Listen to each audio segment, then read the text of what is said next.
Fort के संत Raymond.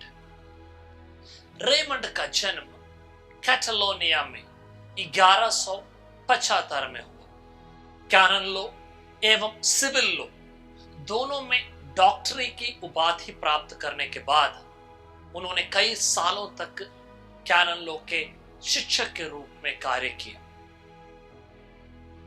नए शुरू हुए डोमिनिकन ऑर्डर से काफी प्रभावित होने से वे अपने 47वें साल के उम्र में उस धर्म समाज में व्रत धारण किए।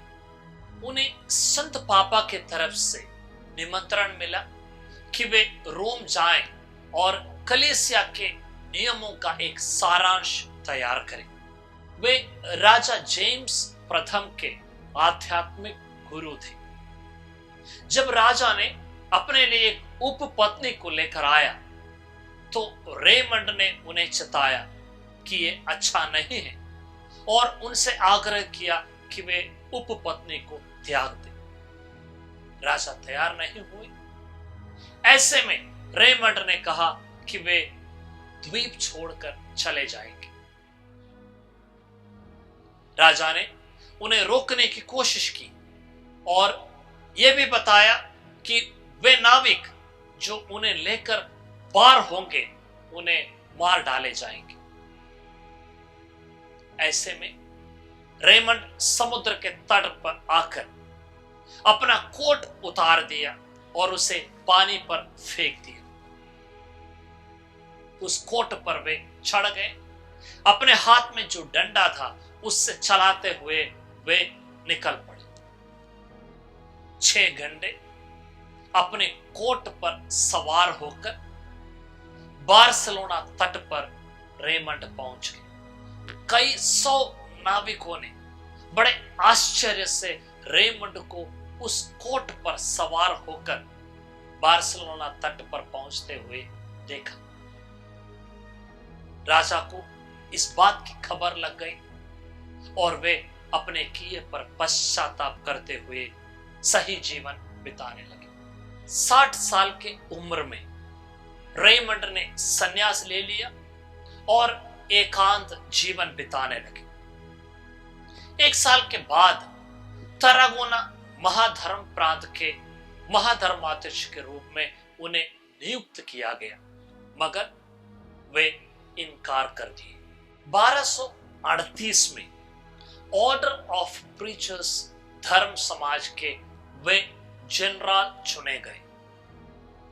तुरंत पैदल और घोड़े पर सवार होकर उन्होंने अपने धर्म समाज के सभी सदस्यों के घर गए।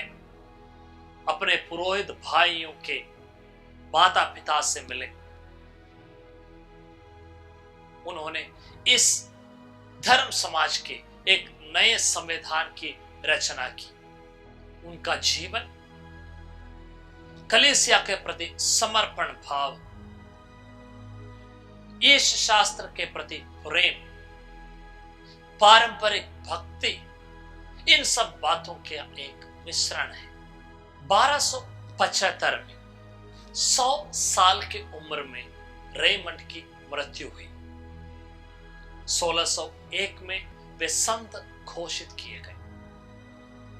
कैनन लोयस एवं मेडिकल रिकॉर्ड रखने वाले लोगों के संरक्षक संत माने जाते हैं रेमंड। समाज में हो रहे गलतियों को नजरअंदाज करते हुए जीने के लिए हम में से कई लोग इच्छुक रहते हैं, ताकि हमारे रास्ते में कोई परेशानी ना आए। रेमंड हमें सिखाते हैं हमारे समाज में जो भी गलतियां हो रही हैं, वो चाहे खुद हमारे प्रियजनों से ही क्यों ना हो, उस गलती को सुधारने के लिए हम कोशिश करें। हम आज प्रभु से प्रार्थना करें, हमारे इर्द गिर्द जो भी लोग अन्याय कर रहे हैं, विशेष रूप से गरीबों और समाज के निचले स्तर के लोगों के उत्पीड़न कर रहे हैं, उनके खिलाफ हम आवाज उठाएं।